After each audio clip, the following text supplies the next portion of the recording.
Welcome back, everyone, to another exciting episode of Take Flight with Dave, the Eagles fan. I'm your host, Dave, along with my co-host and producer, Kalen. Man, Kalen, we in week 2, 1-0. Gotta love it, and I'm Yes, sir. excited. I think you got a chance to check out a lot of that Atlanta game last week, right? Yeah, I sure did, man. And it was a pretty boring football game. I'll say not a lot of touchdowns for sure. Actually, only one touchdown the entire game on either side. Trash. Yeah, so not great. But just taking a look at the new Falcons offense, Kirk Cousins obviously back there. Big upgrade from Desmond Ritter, so that's good. But just still not exactly sure how healthy Kirk Cousins is, and if he is 100% healthy, I'm not sure he really trust that Achilles yet. He didn't look awesome. Obviously, he was extremely statuesque in the pocket last week. Never was athletic, but seems to have lost even what little he did have after a catastrophic injury. Decision making, not really there, but it is a fresh new team, new offense. The Falcons have a new head coach. They have a new offensive coordinator, Zach Robinson, that they brought over from the LA Rams. So no real preseason for these guys. So maybe give them some time. Mm-hmm. So I don't want to make too many hot takes from just one week of football. But did you see anything that stuck out to you from week one? Man, you hit it right on the head, man. For me, it was. I think Kirk is definitely still hurt. I mean, you coming off what was a torn ACL? Mm. It's Oh like, I no, mean, Achilles. Achilles. Okay. Achilles. Torn Achilles, bro. He already not the most athletic guy anyway. So it's like now you hindering a non-athletic guy. I mean, shoot, the situation not the best for him, you know. So, and I'm thinking he's mainly hurt because they're saying that he's one of the best play action quarterbacks out there. You know, someone who's gonna give the ball a lot and give a great fake, hit you over the top. You know, like Green Bay was doing this, but he was in shotgun most of the game, which is Mhm. not his thing. Not saying he can't do it, but it's like that's not the bread and butter. That's more so, mainly on, all right, this is for sure a passing down. So it's like the fact that he was back there, he just looked a little hobbled. That offensive line doesn't look great. Of course, he's checked down Kirk. I still think that the offense is going to run through Bijan. He had the most catches as a running back, he had the most catches on the team. I think the most receiving yards as well. So it's like I think it's a lot of the check downs. It's a lot of them not having enough weapons on offense is what I'm seeing. I think Drake London is okay. I think he was a top 10 pick in the first round a couple years ago. I Mhm. don't think he's that guy. No. I'm weary about taking receivers from USC anyway, if I'm being honest, bro. Nelson Aguilar burned us some years back, bro. Like, so I'm against it completely. I'm almost saying F the Pac-12, bro. We also got JJ Arcega-Whiteside from Stanford. I just don't know if I trust them dudes out there, bro. The Like, hey, they're not NCAA playing took real care of the football, Pac-12 for you, bro. Don't worry about it. bro. Yeah, you're There right. is no You're more right. Pac-12. But I don't know if you see, but they're trying to come back. They're trying to come back there to add another teams, and then Cal and Stanford talking about, okay, we might go back now. Then, like, so I don't know what's going on, but I don't trust the Pac-12. And Drake London comes from there, bro. He doesn't scare me. Besides that, you got Kyle Pitts, who honestly is not, like lived up to his, I think, top 10 pick that he was in the first round as well. It's Right. like they've spent a lot of great resources on players on their offense, but I just don't think they're panning out like that. So I don't know if they have enough weapons over there on that end. Kurt's definitely hurt. And I don't think that their corners are like that. They got AJ Terrell, bro, and I think he's decent. He's about a 7 out of 10, I would say. And then so any guy on the opposite side of him got to be less than that because AJ's definitely their best corner. And I think he might travel with AJ Brown, but that ain't even gonna matter to me. For sure, Smitty need to get off on whoever, and then whoever on that.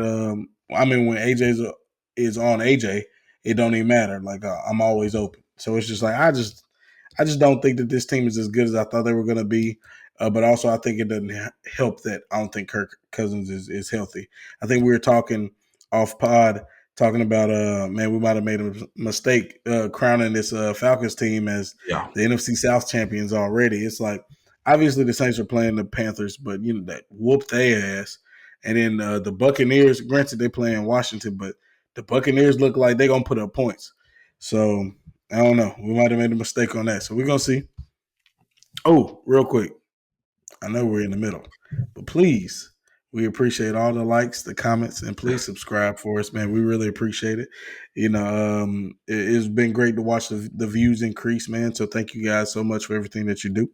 So we appreciate y'all. Glad that we could be bringing you this pregame pod, man. I think these are going to be some of our best videos, man, for sure. Hey, real quick, Dave. I wanted to get your thoughts. I want to share some numbers on Bijan Robinson, but before I do, I wanted Ooh, to okay. see where your head's at on Bijan. Obviously, he didn't have the year that people expect him to last year. Are you seeing a bigger year for him this year? And do you think he'll be trouble for the Eagles? What do you think about Bijan? Uh, I think whenever we're talking about Bijan, man, like fantasy numbers wise, bro, he's always gonna be great. He's gonna get a lot of catches. He's gonna get a decent amount of yards. If you're in a PPR league, oh, bro, your money. I think that he'll get a lot of carries if they're within the game.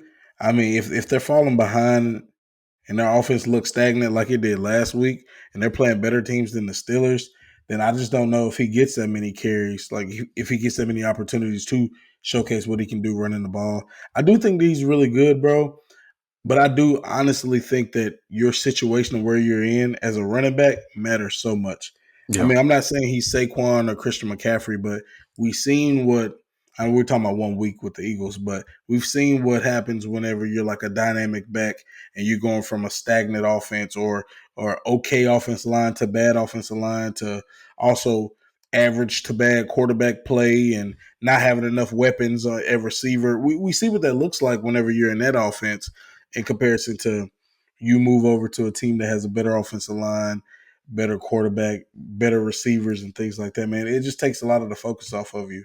So I think if Kirk Cousins is healthy, or if we can get Michael Penix in there, then I think you see Bijan take off and have a great year too. Okay, that's interesting. Sometimes, you talked about it. It can be tough to grade a running back that's playing for a bad offense, right? Even if he's a talented back, Mm-hmm. it may be tough for him to get off. Now, to me, I kind of lean towards some of the best backs kind of just do what they do, even in bad offenses. I But feel that. um, anyway, I want to share with you guys some Bijan Robinson stats. Full disclosure, I don't watch college football, guys. I never fall in love with an athlete until they make it to the NFL and they do something that impresses me. So, I listen to NFL media. They tell me Bijan's the top five back in the league. This was his rookie year. The Falcons used 21 personnel 23% of the time when they had Bijan on the field. That's two backs and one tight end, and they use 21 personnel just 15% of the time when he wasn't on the field. So you could say that they're telegraphing the offense and they're trying to force feed Bijan, but the runs and 21 personnel with Bijan, minus zero point 0.2 EPA per rush, 3.6 yards per carry. So that was pretty bad. And then here's how Bijan ranks out of 49 running backs that had 100 plus carries last year when you take away their 10 plus yard runs. Okay, so out of these 49 backs, All their everybody, explosive plays, basically. yes, every back had their explosive plays taken away. Right, here's where Bijan ranks: 46 out of 49 in EPA per rush, ranked 44 in success rate, 43 early down success rate, 31 in yards per carry.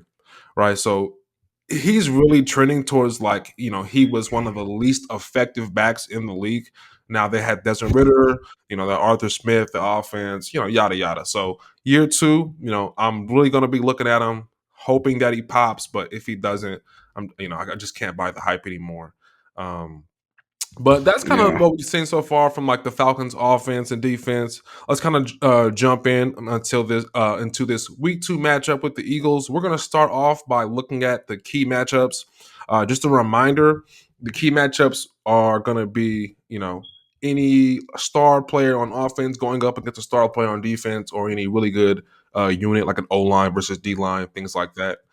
So, what is the first key matchup you are looking at for this week, Dave?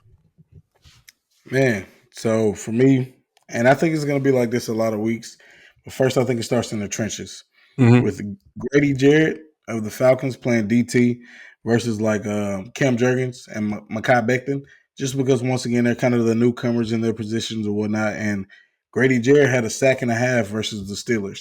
And I know the Steelers aren't world beaters; their offensive line is definitely hemorrhaging right now. But Grady, Grady Jarrett having a sack and a half though, bro. He had 3 quarterback hits.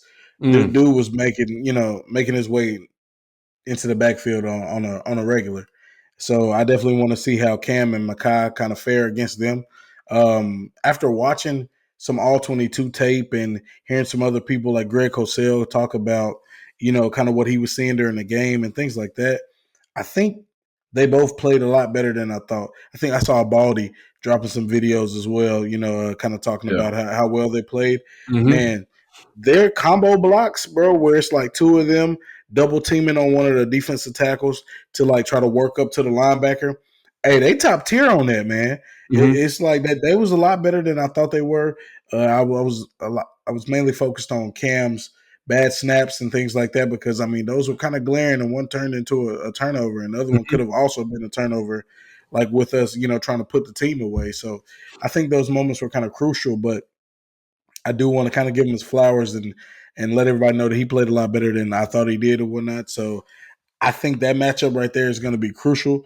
How we fare against him, because if we can dominate Jared, which is kind of what we were doing with Kenny Clark from Green Bay last week or whatnot. So I think we're not. I don't think. I don't think they're unusual matchups for them or whatnot. So basically, it's like something that they're kind of used to. So I think that they could fare pretty well, but I think it's going to be a huge matchup for sure. Number Okay. two, Okay. yeah, number two, I'm still in the trenches. Now I'm saying Judon versus our 2 tackles. Remember, Judon was traded to the Falcons from the Patriots 2 days after we had our joint practice with the Patriots. So during our joint practice, since our starters normally don't play in the preseason, since Nick has been there, we've been utilizing our joint practices to kind of let our starters play against other starters and get a lot of reps. Because normally the threes and the fours really just don't play for the most part during those practices because they're going to get all the reps in the game. But Judon was holding his own. He had a few pressures on Jalen. He had what would have been quote unquote sacks. Like he was causing fits. So like I'm nervous about what Judon does, against our tackles. I do still think that we have 2 all world tackles for sure, in Lane Johnson and Jordan Mailata. But Judon did have half a sack last week. Once again, I know it was the Steelers offensive line, but I think he's going to be trying to cause havoc all game.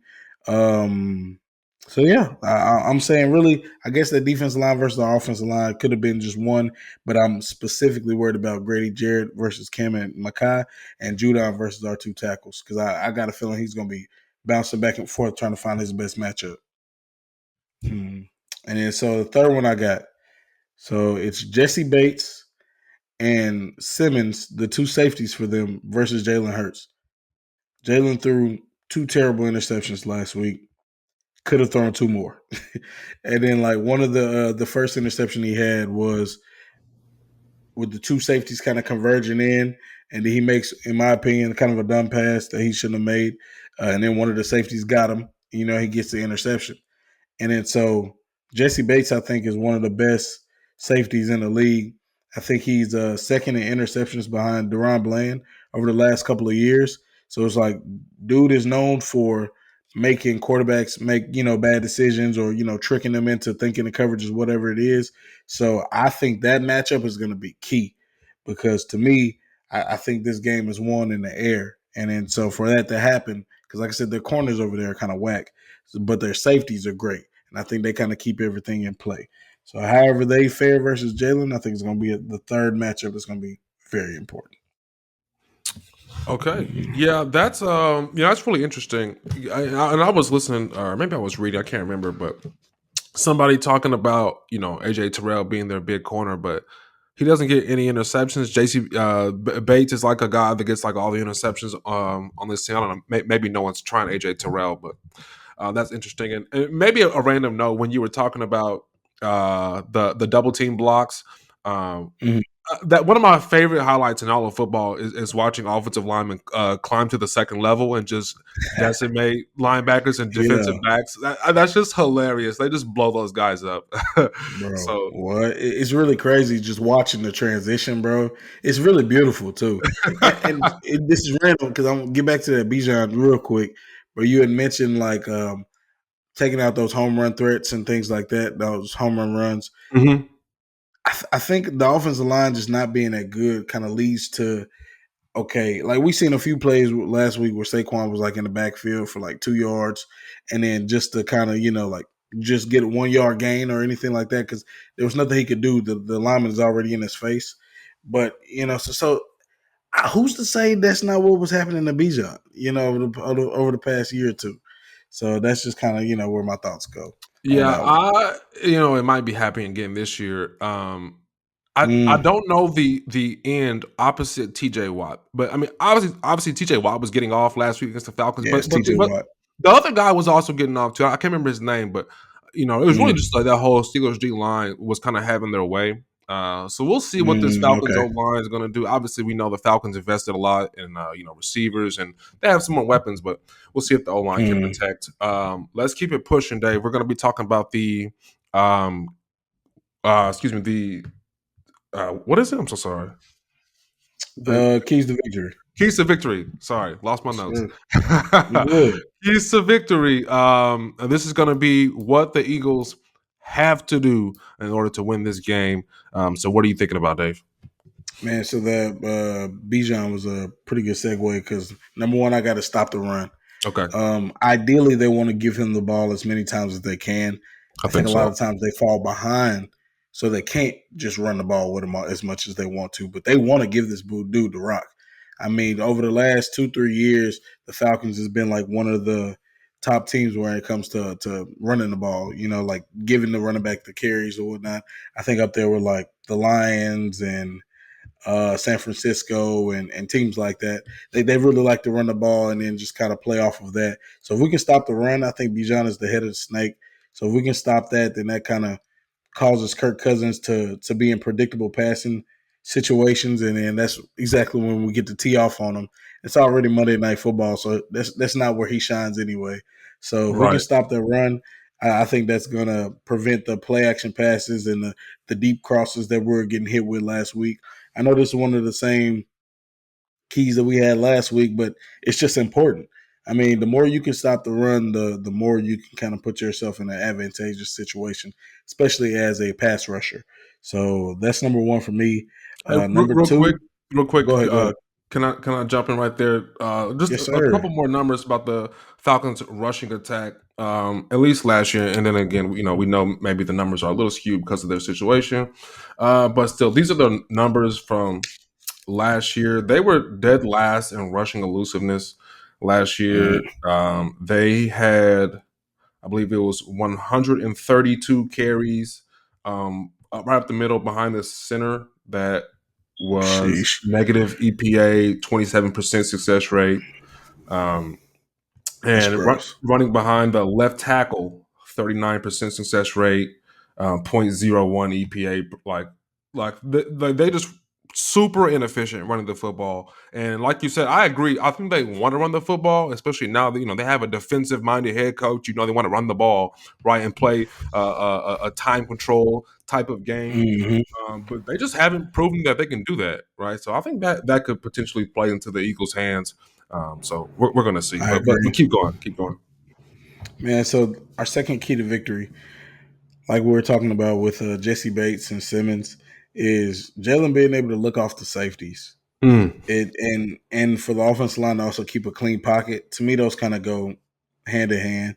Because I mean, the more that Jalen can kind of hold the safeties, the more he could take advantage of the matchups, the advantageous matchups that we're going to have with our receivers versus their corners. I don't see them being able to stop our receivers at all unless they try to have two people over the top trying to like prevent us from going deep or anything like that. But if we can keep a clean pocket, then maybe Jalen can sit there and kind of, have the time to kind of look at everything, look at the full picture, and then just kind of take what we can get. I don't want to see Jalen doing that whole bouncing around, trying to, can I run through this hole? Can I run? Can you just stay in the pocket, bro? Like you got the little semicircle, bro. It's in front of you. Like, yeah, they might be getting a little close, but bro, stay right there, bro. Like somebody's about to break open. I just feel it, bro. I just feel it. So if he can make sure he's looking off those safeties while also keep getting that pocket clean, man, I think that we're going to do our things because, like I mentioned, this game will be won in the air. I think that Atlanta does a pretty decent job of stopping the run. They got some really decent defensive linemen, so I think we will have to actually throw the ball on them. I think Saquon ends up getting his touches Mm-hmm. later on just because like we're up, but I think initially it's going to be us taking advantage of their corners. So if we can look off the safeties, then we should be safe. I like that point, Dave. And as I get, more and more into football and I learn more and more, one thing I'm looking at with quarterbacks is simply how comfortable do you look in the pocket, right? Like it's almost like you can draw a line. Like the bottom half quarterbacks in the league are happy Mm-hmm. feet, they're very skittish, they're looking to, get out of the pocket. And, the best guys are just gonna step up in a pocket and deliver a strike and, I want to see Jalen do that. It felt like last week, he was getting happy feet and clean pockets. So I want to see him be more comfortable with that just as a quarterback, man. This is your thing, but you got to be comfortable back there. Facts. So I want to see an improvement there. That's good that you're Yeah, tracking that. Did you have another keys to absolutely. victory? Yeah. The third one is putting pressure on Kirk Cousins. Okay. Like we said, I don't think he's healthy. So the more we can get after him, the more he's going to turn that ball over. He's going to give us opportunities. Like I said, 5+ sacks and at least one turnover is what I'm expecting. We Okay. only had 2 sacks last week, and it was both by linebackers. Yeah. So I'm gonna be honest, bro. I think. Well, hold on. I'm gonna hold that off to the next segment. Okay. But yeah. So the more pressure we get on Kirk, the better, bro. It's like I said, he's not healthy, and even if he was healthy, bro, it's like you get to Kirk, bro. He's not a mobile guy. At He's all. definitely gonna hit the Tony Romo where it's like somebody's coming and then he ducks the arm off while he throws, bro. He gets skittish back there, bro. So it's like if you can go put that pressure on him, man, he definitely gonna turn into a pumpkin, bro. His Cinderella night will be over real quick. Yes, sir. So, mm-hmm. Okay, so those are the three keys to victory. We're gonna keep it moving. Who is the X factor for the Eagles? Who needs to show up today, or excuse me, on Monday night? Okay, so I got a couple of them. Okay, Number one is Jalen Hurts. Jalen Like I Hurts. mentioned, bro, before, like 3 times already, bro. This game will be won by the air. I think the Falcons will do a good job of stopping the run. So if Jalen can carve them up, bro. I think this is a game where Jalen goes, like if we're talking about prop betting or whatnot, whatever his passing yards are, I'm taking them. You know what I mean? Like I think he should torch that the DBs that they have with the receivers that we have. He's going to be the biggest X factor, and I'm saying X factor as well because if he gets played by those safeties and he's turning the ball over, now this is going to be a closer game than it's supposed to be. Yeah, So it's like I think he's going to be the main factor that determines if we blow this team out or if we barely win by 5 right at the end. I mean, 'cause I don't see us losing to this team at all. Just speaking on it, but Jalen is clutch. He could play bad throughout the game, and he gonna make some plays towards the end, bro. Because that's just kind of what he does. He has a little Tebow in him, if I'm being real. So it's like to me, he's gonna be a huge X factor on if we just barely win or if we blow him out. So okay. Jalen that's Hurts. number one. Yep. Number two, bro. I got and I did this last week too, but Jalen Carter, like this is your time to shine. It just has to be, bro. Like this is your moment. You know what I mean? Like I saw them get after Kurt last week, bro, and this offensive line is just not that good. It's like you need to go ahead and dominate. I think he gets a sack. And I think Brandon Graham also gets a sack. Brandon Graham looked really good last week. For a Mm-hmm. dude who's in year 15, that's, saying he retiring after this, he got a lot of pressures, but he was getting back there. But also, the Green Bay was blocking with like 6, 7+ dudes a bunch of times, trying to get deep crosses and things like that. So I don't think Atlanta plans to do that as much. Their offensive line is not nearly as good as Green Bay's was. So it's like I think we have 5 sacks. Like I said, I think JC and BG are going to make big impacts themselves. I'm almost kind of out on Jordan Davis, so it's like I expect Jalen Carter to kind of dominate on the inside, bro, stopping the run, getting the Kirk, getting a sack, bro. I'm expecting multiple or at least one tackle for loss, if not two, and I'm expecting at least one sack, if not a sack and a half. So I think them boys are going to dominate, and I think, like I said, you're going to see a sack or two from BG as well. So those are the X factors I got. And then just another X factor, bro. Just the offensive line being dominant. Dominate this defensive line, bro. Allow for Jalen to have that pocket. and then like I said, neutralize Grady Jarrett. So Jalen Hurts, Jalen Carter, and Brandon Graham. And then really, I'm gonna just say Cam Jurgens. He's the X factor. Cam Jurgens. Bro, yeah, do your thing right there in the middle, bro. Show them just like how Jason Kelsey was when the defensive tackles were bigger than him, all this other stuff. It didn't matter, bro. Going up against Dexter Lawrence for the Giants, bro. Simmons for the Titans, bro. Like I've watched Jason Kelsey beat these guys, and they way bigger than him. You know what I mean? So I want to see Cam be that X factor for us right there in the middle. Okay. Yes, sir. All right. So those are our X factors. Hurts, Carter, Cam Jurgens. Gotta have a big game. Gotta show up. Have Got success. to. We need it. Okay. Let's keep it pushing. We're gonna be talking about the gambling. This is the gambling portion of the episode. And it looks like the odds makers are favoring the Eagles heavy. 6.5-point favorites. That's ESPN bet. How do you see that going out or checking out, David? Man, so for anybody who doesn't know too much about gambling, especially when it comes to football, it's normally a one score game. Most of these games, I mean, granted, a few of them are kind of turn into blowouts, but you rarely ever see that whenever it comes to the odds or whatnot. So like this being almost a whole touchdown, like that's a lot of points because most of these odds are like 4 points or less or whatnot. A whole touchdown, bro, it's a decent amount. Yeah, And that's a then lot. and it's a lot, bro. Like Yeah. and then the total, like the over is 47 and a half. Like okay, I like that. Eagles money line is minus 280. Mm-hmm. Obviously, I would hammer that money line, but that's not a good number for me. Yeah. That minus 280, you got to throw a lot of money on. That basically says you have to throw $280 on that to win $100. I'm not doing that.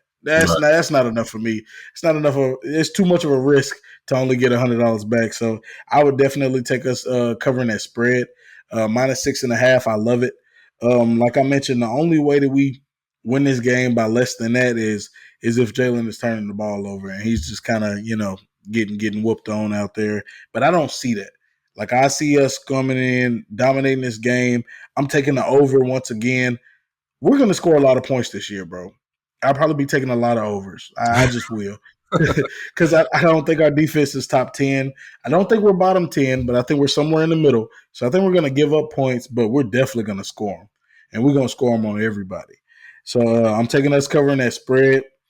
I'm also taking that over, which is, like I said, 47 and a half.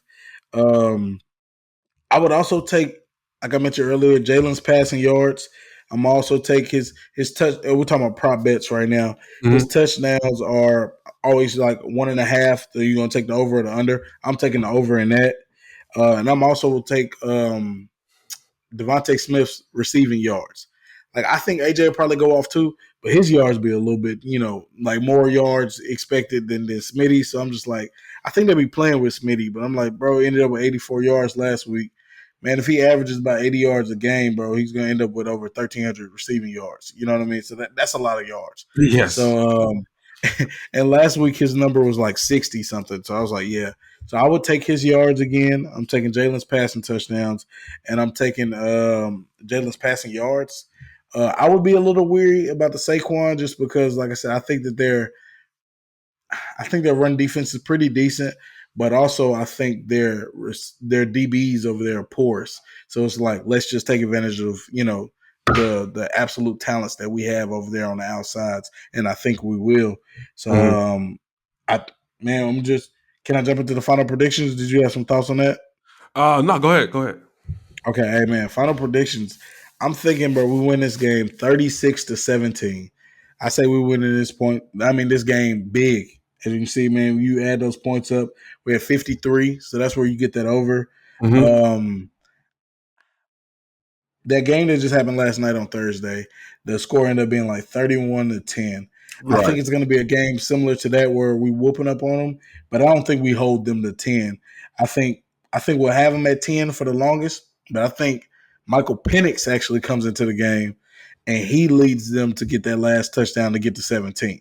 So like I think we'll be whooping up on them enough to where they're like, all right, get Kirk out of there. Either he either just looks washed, or like I said, he's going to be looking injured. And I think they just go ahead and throw Penix out there, and then he leads them down there for a touchdown or whatnot. But I still think we end up winning 36-17. The only way I think that this game is close once again is if Jalen is turning the ball over.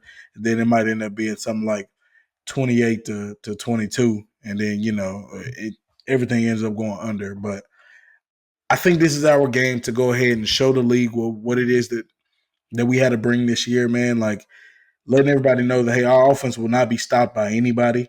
We don't care about any of that. They held the Steelers to 6 field goals last week. Nah, we're gonna score in the end zone. We're gonna get to the red zone and we're gonna push it through, get to pay dirt. This is the game where we let it be known that we are the team to beat. So I think I've seen us in like the top 5 of everybody's power rankings, which is where we should be. But I think we could be number 1, number 2, and we got to go show that this week. It can't be like last year where we were just skating by on games where, oh, y'all shouldn't even won that one. Y'all shouldn't have won that one either. Like, oh yeah, y'all 10-1, but y'all really should have lost like 5 of them games. I ain't trying to hear none of that. I want us to go out here and dominate this year because watching that last year, we saw that it didn't pan out whenever it came to the long run. So it's like I want us to be like 22, where when we were playing inferior opponents, we showed them that they were inferior. So I want to make sure we're putting our foot on their throats, man, and then ending them. So yeah, I see a big game, a big ass win. It's funny. I just pulled up the our season prediction show sheet, Mm, and I see you actually wrote shootout week I 2, did. and That was before that shit we saw last week. That's what I thought, bro. I thought it was gonna Mhm. go back and forth, but I'm like, wait. And I always like to say, bro, when the evidence changes, your opinion is allowed to be changed as well. You know what I mean? Don't be bullish on what you thought initially, bro, just because that's what I said at first. Well, that's what I said at first, but after watching what the hell I just watched versus the Steelers, I said, oh no. And I'm really upset because I put in that futures bet saying that they're gonna win their division, and I'm a little hurt by that. So I'm almost hoping that they still kind of come back and do something later on in the year. Maybe like I said, whenever Kurt is either healthy or if they just decided to go straight to Penix. But in the meantime, I see an ass whooping coming. Yeah. And it's coming. Yep. Yeah, the I I just it's hard to imagine the Falcons coming into Philadelphia. If this game was in Atlanta, I probably would feel differently. But, this is the first real home game of the season. There's just no like the Eagles scored 34 points last week, and Jalen Hurts threw a pick in the end zone. Like they Right. could have had 40. It could have been a 40 burger. And then Hurts obviously had the turnover on the first drive of the game. Mhm. Like that could have potentially been points on that drive. So, Yeah. um, We fumbled at the end trying to do a little quarterback sneak, and that turned oh into right, just us getting a right, field goal instead of, it was right. a lot of So points left we out left a there. lot of points on the board. I I think people expected the Packers defense to be better than the Falcons defense this year. So Mm. I'm just not really high on Raheem Morris. I don't Zach Robinson. Is he a defensive guy, though? Yes, he's a defensive coach. Yeah. The defense looked decent last week, though. So it's like, I don't know if it's that I'm not high on him, but more so maybe what their direction is on How many offense. times you think the Steelers will score more than 18 points? Like probably a few, but that's about what they'll average. Probably around 20 I get points that. or fewer. Touche. So, you Touche. know, Zach Robinson. I mentioned this to you when we were texting. I'm always low on OCs that come from an offensive genius where the offense was created by Sean McVay. McVay calls the plays. I don't know about this guy Zach Hmm. Robinson. We're going to see what he does, but I'm just not sure. And then I had also mentioned to you, David, something to think about. Something to think about with Kirk Cousins. He started his career in Washington, playing for Mike Shanahan, one of the most respected offensive minds in football. Then he Hmm. goes to Minnesota Vikings. He's playing for KOC, Kevin O'Connell, another very well Kevin O'Connell is highly respected. His offensive mind. He's a very smart coach. Now he's playing up for a defensive coach, right? So Kirk Cousins has always been a little average, but he's had great offensive minds with great schemes. So right, that can take we see that can take an average quarterback and make him above average. I'm wondering, he doesn't have that offensive mind this year in Atlanta. He's coming off a catastrophic injury, right? He's older. This is a new team. I'm thinking this could be just a poor looking Kirk Cousins, right? Mm, If he's average and then he goes to above average in good situations, that would suggest that he's going to be below average in a poor situation, which I consider the Falcons to be a poor situation. I don't like what I'm seeing. So I'm not high on the I Falcons. get that. Yeah, I agree with you. I think this is going to be an easy game for Philly. Yeah, and what's crazy is when he actually got to Minnesota at first, he was under Zimmer, but I also don't think that's when he had his most success. He started playing better once Kevin O'Connell came in there, so it Yes. almost kind of echoes your sentiment for Mm-hmm. what you were saying about I got a defensive coach. It's going to be a little different than I got a great offensive guru. So Yeah. I feel you. Yeah. Yeah, So we should win this game handily. What type of little score prediction you got? What you got? um Throw me some. uh I really hate score predictions because I'm always like, where the hell is that coming from? People go, oh, they're I gonna feel you. score, like what you said 36? That's a random number to get, though, isn't it? 36-17. I know, How do but you I score always feel like 36 points? How do you score 17 points? I guess two touchdowns and a field goal well, was 17, but how do yeah, you get yeah. 36 points? How do you score that? I don't even know. Man, well, first off, it's possible. So just know it's possible. I looked at it as all right. Well, we scored 34 last week or whatnot. So it's like if two of those field goals turns into touchdowns, Yeah, then tell me that's how like many touchdowns and tell me how many field goals you think they get, and then I could answer that same question. okay, okay. I'm gonna say,